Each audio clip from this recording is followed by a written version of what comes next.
सनातन धर्म ज्ञान गंगा चैनल में आप सभी का स्वागत है। मेरे प्यारे कृष्ण भक्तों, आप सभी को जय श्री कृष्णा।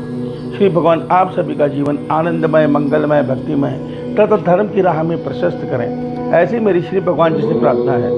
मेरे प्यारे कृष्ण भक्तों, सनातन धर्म ज्ञान गंगा चैनल में आज हम श्रीमद् भगवद गीता ज्ञान में अध्याय 3 के श्लोक 19 और 20 को हिंदी के सरल रूप में समझते हैं। जय श्री कृष्णा। मेरे प्यारे कृष्ण भक्तों, आज के अध्याय 3 के श्लोक 19 और 20 में भगवान श्री कृष्ण जी अर्जुन के माध्यम से हम सभी को यह गूढ़ रहस्य बताना चाहते हैं कि एक साधारण मनुष्य अपने गृहस्थ आश्रम में रहते हुए भी आसक्ति से रहित रहकर जब कर्तव्य कर्म करता है, तो ऐसा मनुष्य भी गृहस्थ आश्रम में इस संसार में जीवन जीते हुए भी परमात्मा को प्राप्त कर सकता है। उसी में भगवान श्री कृष्ण जी अध्याय 3 के श्लोक 19 में अर्जुन को कह रहे हैं, इसलिए हे अर्जुन, तुम निरंतर आसक्ति से रहित होकर सदैव कर्तव्य कर्म को भली भांति करो। और अर्जुन, जो मनुष्य इस प्रकार आसक्ति से रहित होकर कर्म करता है, ऐसा मनुष्य परमात्मा को अवश्य प्राप्त हो जाता है। इसके अगले श्लोक में भगवान श्री कृष्ण जी कह रहे हैं कि हे अर्जुन, जनक आदि ज्ञानी जनों ने भी जो जनक जी माँ सीता जी के पिता से, उन्होंने भी पूर्व काल में इसी प्रकार आसक्ति से रहित होकर कर्तव्य कर्म सदैव किए और परम सिद्धि को प्राप्त हुए। इसलिए तुम इस लोक संग्रह को देखते हुए तुम्हें सदैव कर्तव्य कर्म आसक्ति से रहित होकर करने चाहिए, इसी में तुम्हारा कल्याण छिपा है। मेरे प्यारे कृष्ण भक्तों, भगवान श्री कृष्ण जी क्यों हमें बता रहे हैं कि मनुष्य को आसक्ति से रहित होकर कर्म करना चाहिए? आइए इस विषय को हम सरल रूप में समझते हैं। जय श्री कृष्णा। मेरे प्यारे कृष्ण भक्तों, इस रहस्य को समझिए कि श्री कृष्ण जी स्वयं ईश्वर हैं और ईश्वर ही स्वयं इस सृष्टि के कल्याण के लिए इस धरती पर धर्म का अवतार लेकर हर युग में आते हैं। तो उन्होंने ही कर्म विधान बनाया है। वो हमें आसक्ति से रहित होकर कर्म करने के लिए इसलिए बोल रहे हैं कि हम शरीर नहीं, हम आत्मा हैं। और जब हमें शरीर मिलता है, ये हमें मिलता है अपने पूर्व जन्मों के कर्म फल भोगने के लिए। जब मनुष्य संसार के प्रति, शरीर के प्रति, परिवार के प्रति मोह करता है, संसार के सुखों के प्रति, तो उस मोह से उसके अंदर कामना उत्पन्न होती है, कामना सुख रहने की, कि मैं सुखी रहूं। तो उस सुख की कामना के लिए वो फल इच्छा से कर्म करता है। और जब वो फल इच्छा से कर्म करता है तो भगवान कहते हैं ये कर्म मनुष्य को उसके किए कर्म के कर्म फल बंधन में बांध देते हैं। अर्थात जो मनुष्य कर्म करता है उसके शुभ कर्म या अशुभ फल उसके भाग्य में जुड़ जाते हैं। तो इसी तरह मनुष्य का पूरे जीवन में कर्म फल संग्रह एकत्र हो जाता है, जिसको प्रारब्ध बोलते हैं। उस प्रारब्ध को भोगने के लिए मनुष्य को एक शरीर मिलता है। उस शरीर के द्वारा मनुष्य कर्म को भोग रहा होता है। और ये सिलसिला मनुष्य की जीवात्मा के साथ अरबों खरबों वर्षों से, जब से सृष्टि आरंभ हुई, चलता रहता है। क्योंकि वो अज्ञानवश फिर से नए जन्म में फिर वही काम करता है कि वो अपने परिवार के मोह में, अपने शरीर के मोह में सुख के लिए फल इच्छा से कर्म करता है और कर्म फल बंधन में बंधता रहता है। इस प्रकार मनुष्य का जन्म मरण चक्र नहीं टूट पाता, उसका मोह परमात्मा के प्रति नहीं बन पाता, क्योंकि उसके मन में, उसका मन जब तक फल इच्छा से कर्म करेगा वो ईश्वर की माया के अधीन रहेगा।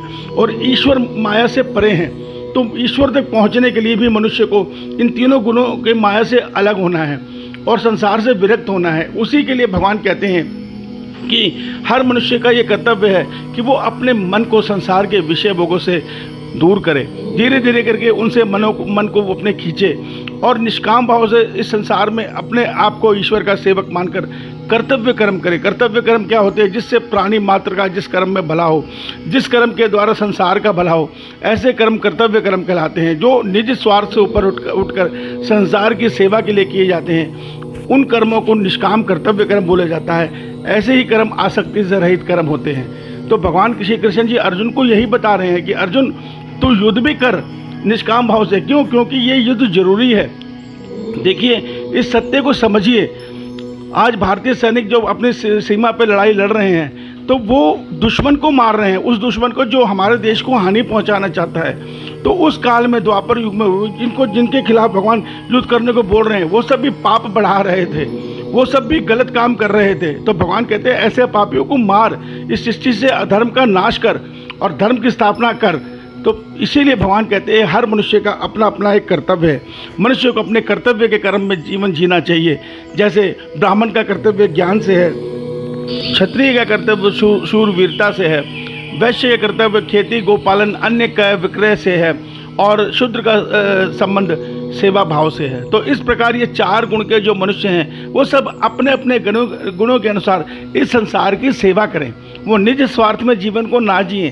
इसी को आसक्ति रहित कर्म बोला जाता है, क्योंकि जब उसमें निज स्वार्थ जुड़ जाता है, क्योंकि जब मोह के कारण निस्वार्थ मनुष्य के कर्म में जुड़ जाता है। मोह क्यों उत्पन्न होता है? हम परिवार को अपना मानते हैं, हम शरीर को अपना मानते हैं, मगर भगवान कहते हैं अगर ये तुम्हारे होते तो सदैव तुम्हारे ही रहते। ये तुम्हारे शरीर के रिश्ते नाते हैं और ये शरीर तुम्हें परमात्मा की प्रकृति ने दिया है। और ज्ञान योग ये बताता है कि इस संसार में कोई कुछ नहीं कर रहा।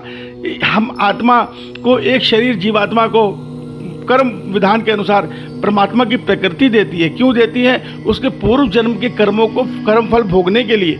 तो ज्ञानी सदैव अपने आप को दृष्टा भाव में देखता है कि मैं शरीर नहीं, मैं आत्मा हूँ। तो भगवान कहते हैं यही 2 मार्ग है मनुष्य के कल्याण के लिए, जिससे वो अपने ईश्वर को जन्म मरण चक्र तोड़कर पा सकता है। वास्तव में परमात्मा सृष्टि की रचना भी इसीलिए करते हैं कि जो जीवात्माएं मोक्ष को नहीं पा पाती वो दोबारा प्रयत्न के द्वारा ईश्वर को पाएं। देखिए आज कलयुग में हम अपने इस ज्ञान से भटक चुके हैं। आज हमारा लक्ष्य क्या रह गया है? मुझे अपने परिवार के लिए सुंदर मकान बनाना है, मुझे अपने शरीर को स्वस्थ रखना है, मुझे संसार के ये सुख को पाना है, मुझे महंगी गाड़ी को पाना है। मुझे अगर मनुष्य ज्ञान पुण्य भी करता है या भक्ति भी करता है तो उसके बदले में भी माया ही मांग लेता है।